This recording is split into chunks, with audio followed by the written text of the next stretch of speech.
Hello hi नमस्कार जुहार जय माँ समलई यहाँ आमर नुआखाई प्रिपेरेसन चलती नुआखाई मो दीटा चॉइस नहीं जोटा कि खीरी आउ पनीर यहाँ खीरी पे मो मॉर्निंग रू प्रिपेरेसन स्टार्ट कर दी देन मेकअप होबू रेडी होबू देन कौन कौन हो चलतु वीडियो सहित कंटिन्यू रुहतु जानीपारे। हाय मेहंदी भी लगा देछु बोले इरा केन टाइम पास करथली बेला माखी नेली मैं एक्चुअली लगामी बोली भाबली जे हमर पाखे टाइम मोर एक्चुअली बर्थडे आसु छै ना जदी लगे देबे बेले हाथ खराब दिस हां हेता तो हेति लागि मुई भी नै लगे छै ते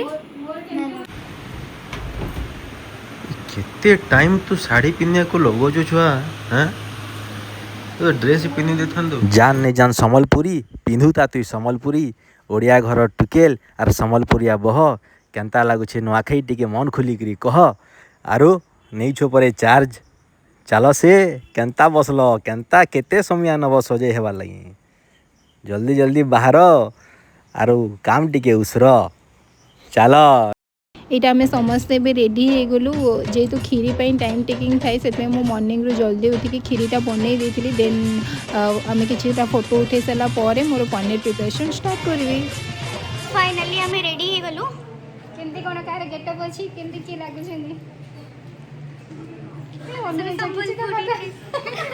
लागु छै कमेंट रे बताबे बहुत ही गरम लागु छै खाली मु साड़ी लुक रे छी बाकी सब dress look Sambalpuri dress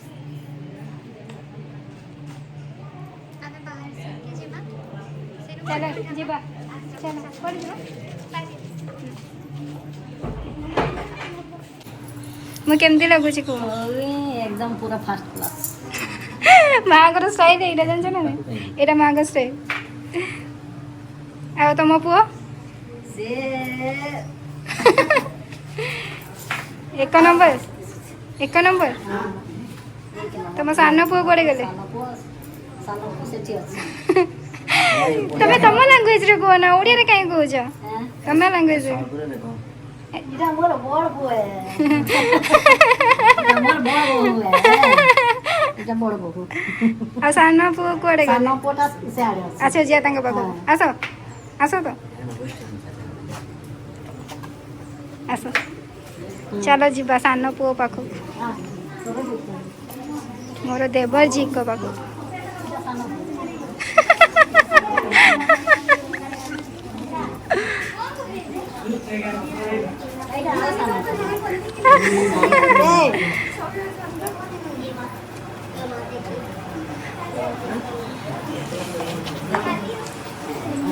preparation मु केमती देखा जाउची कि मु केमती देखा मते को मु केमती देखा सुंदर देखा तुम झिया मैंने सब भलो देखा डिफरेंट एटी कौन चल प्रिपेरेशन मॉर्निंग ब्रेकफास्ट ना पकोड़ी जाई प्रिपेरेशन पूरा जाई करना टिके बाहर कर फोटो ज्यादा शक्ति कि हां को कौन कहया को चाहो जे नुआ खाई से एबे तो कोई खाई साला पर कोई ना अच्छा तुम परंपरा विषय रे किछ को हमर तो चली छी ना परंपरा बजार दादा तार आगरो सब चली छी चाली को भी एमती अच्छा आ कौन ए जे बापा आ कौन इतना टिके आउरी बढ़िया लागछि आ मु भल देखा होछि तू तो बहुत सुंदर दिसु आ बाकी तुम झियो माने नातुणी माने से नातुनी माने हमर बहुत ना अच्छा अच्छा चलो कंटिन्यू करियो दादा कौन कहू कौन कहया एटा हमर सब स्पेशल गेस्ट एई वर्ष नुआ खाइरो बिकॉज इनको केते हैला 102 वर्ष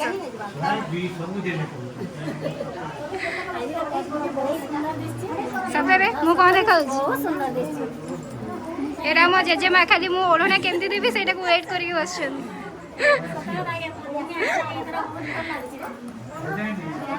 ये मो दादा ये सब भलो दादा स्वीट दादा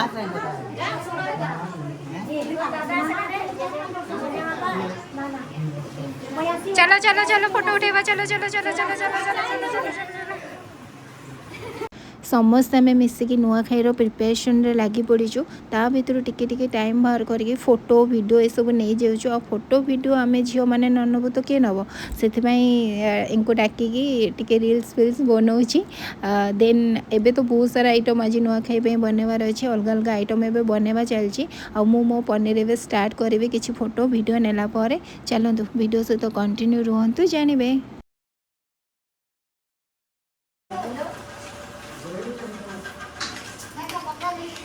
କାଣା କରୁଛ? ଆମେ ଆଲୁ କାଟୁଛୁ, ଆଲୁ କାଟବା ଲାଗି ଦେଇଛୁ, ଏଇଟା ପନିରରେ ଦେବେ ପରେ। କାଣା ପନିରର କାଣା ବନଉଛ? ଏବେ କଷା ଗୋଟେ ଅଛି କିଛି ଗୋଟେ ବନାବେ, ହେଟା ତ ମୁଇଁ ବି ନାଇଁ ଜାନି, ବାକି କିଛି ଗୋଟେ ବନବା ପନିର। ଆଉ କାଟବାଟା ଶିଖଲ ନାନି? ନାନୀ ଟିକେ ଶିଖୁଛନ୍ତି। ହେନ୍ତା ଭାବି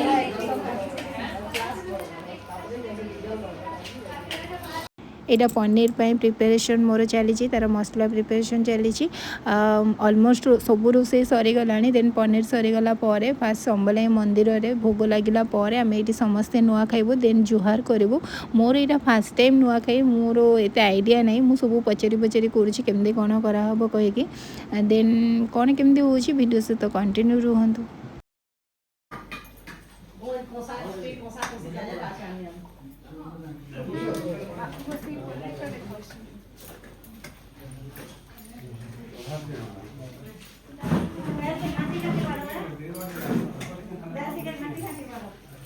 ଆମର ଏଇଟା ନୂଆ ଖାଇବା ପାଇଁ ମାନେ ଭୋଗ ଖାଇବା ପାଇଁ ସମସ୍ତେ ଦାସ ଘରର ସମସ୍ତେ ବସିଛନ୍ତି। ଆମ ଘରର ମାନେ ଯିଏ ସବୁଠୁ ବଡ଼ ସିଏ ଭୋଗ ଦେବା କଥା। ଆଉ କିନ୍ତୁ ଯିଏ ସବୁଠୁ ବଡ଼ ତାଙ୍କୁ ଯେହେତୁ ବହୁତ ଏଜ୍ ହେଇଯାଇଛି, 105 ପାଖାପାଖି ହେଇଯାଇଛି, ସିଏ ତ ଦେଇପାରିବେନି ଭୋଗ। ସେଥିପାଇଁ ତାଙ୍କ ପରେ ଯିଏ ବଡ଼ ସିଏ ଆମକୁ ଭୋଗ ଦେଉଛନ୍ତି। ଆଉ ଆମ ଘରର ସବୁଠୁ ବଡ଼ ଯିଏ ସେ ଆମ ପଛରେ ପୁରା ବସିଛନ୍ତି। କିନ୍ତୁ ମୁଁ ଏଇ ଭିଡ଼ିଓ ଯେହେତୁ କାମ ବ୍ୟସ୍ତରେ ଭିଡ଼ିଓ ମୁଁ ଅପଲୋଡ଼ କରିପାରୁନି, କିନ୍ତୁ ଏଇ ଭିଡ଼ିଓ ବନେଇବା ଟାଇମ୍ରେ ମାନେ ଭଏସ୍ ଦେବା ଟାଇମ୍ରେ ସେ ଜେଜେମାଙ୍କର ମାନେ କାର୍ଯ୍ୟକର ଚାଲିଛି, ସେ ଆଉ ଏ ଦୁନିଆରେ ନାହାନ୍ତି। ବାସ୍ ଭିଡ଼ିଓ କେମିତି କ'ଣ ଆମେ ନୂଆ ଖାଇଲୁ କ'ଣ ଚାଲନ୍ତୁ ଦେଖିବା। ଜୁହାର। ଏଇ ମୋମେଣ୍ଟଟା ସବୁଠୁ ମେମୋରେବୁଲ୍ ମୋମେଣ୍ଟ ମୋ ପାଇଁକା, ଯେହେତୁ ଏଇ ଜେଜେମା ଏବେ ଆମ ସହିତ ନାହାନ୍ତି, କିନ୍ତୁ ତାଙ୍କ ଆଶୀର୍ବାଦ ମୋ ଉପରେ, ଙ୍କ ଉପରେ, ଦାସ ପରିବାରର ସମସ୍ତଙ୍କ ଉପରେ ଅଛି। ଏଇ ଜେଜେମା ଲାଇଫ୍ରେ ବହୁତ ପୁଣ୍ୟ ଅର୍ଜନ କରିଛନ୍ତି, ବହୁତ ଭଲ, ସମସ୍ତଙ୍କୁ ସେ ବହୁତ ଭଲ ପାଆନ୍ତି। ଆମେ ବି ତାଙ୍କୁ ବହୁତ ଭଲ ପାଉ। ମୁଁ ଏଇ ଛୋଟ ଛୋଟ ଜିନିଷ କ୍ୟାପଚର୍ କରିଥିଲି, ଭାବିଥିଲି ଏଇ ଭିଡ଼ିଓ ଆଉ ଛାଡ଼ିବିନି, କିନ୍ତୁ ଯେହେତୁ ଆଜି ମୁଁ ଭଏସ୍ ଦେଉଛି, ଆଜି ଏଇ ଜେଜେମାଙ୍କର ଦଶା ଘର, ଯେହେତୁ ମୁଁ ଫ୍ରି ଅଛି, ମୁଁ ଭାବିଲି କି ନାଇଁ ଏଇ ସବୁ ମୋମେଣ୍ଟକୁ ମୁଁ ମୋ ୟୁଟ୍ୟୁବ୍ ଭିଡ଼ିଓରେ ଷ୍ଟୋର୍ କରିକି ରହିବ, ଫୋନ୍ରେ ରହିଲେ ଭିଡ଼ିଓ କୁଆଡ଼େ ବି ପଳାଇବ, ସେଥିପାଇଁକା ମୁଁ ଭିଡ଼ିଓ ଏଡ଼ିଟ୍ କରିକି ଛାଡ଼ୁଛି।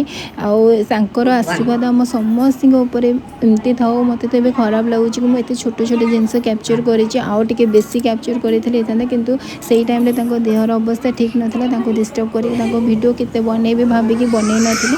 ଚାଲ ଏବେ ତ ସେ ନାହାନ୍ତି, ତାଙ୍କ ଆଶୀର୍ବାଦ ଆମ ଉପରେ ଏମିତି ଥାଉ, ସମସ୍ତଙ୍କ ଉପରେ ଥାଉ। ଚାଲନ୍ତୁ ଦେଖିବା ଆମର ନୂଆଖାଇ କେମିତି କ'ଣ ଚାଲିଥିଲା କ'ଣ। ଆଉ ଏବେ ସମସ୍ତଙ୍କୁ ଆମେ ଜୁହାର କଲା ପରେ ଘରର ଝିଅମାନେ ଯେହେତୁ ବାହାରେ ଥିଲେ, ସେଥିପାଇଁ ରାକ୍ଷୀ ପୂର୍ଣ୍ଣିମାରେ ସମସ୍ତେ ଆବସେଣ୍ଟ ଥିଲେ, ତ ନୂଆଖାଇରେ ସମସ୍ତଙ୍କୁ ରାକ୍ଷୀ ବାନ୍ଧିଲେ, ସବୁ ଭାଇମାନଙ୍କୁ ରାକ୍ଷୀ ବାନ୍ଧିଲେ। ମୁଁ ସବୁ ଜିନିଷ ତ କ୍ୟାପଚର୍ କରେନି, ଯାହା ଅଳ୍ପ ଅଳ୍ପ କି କରିଛି।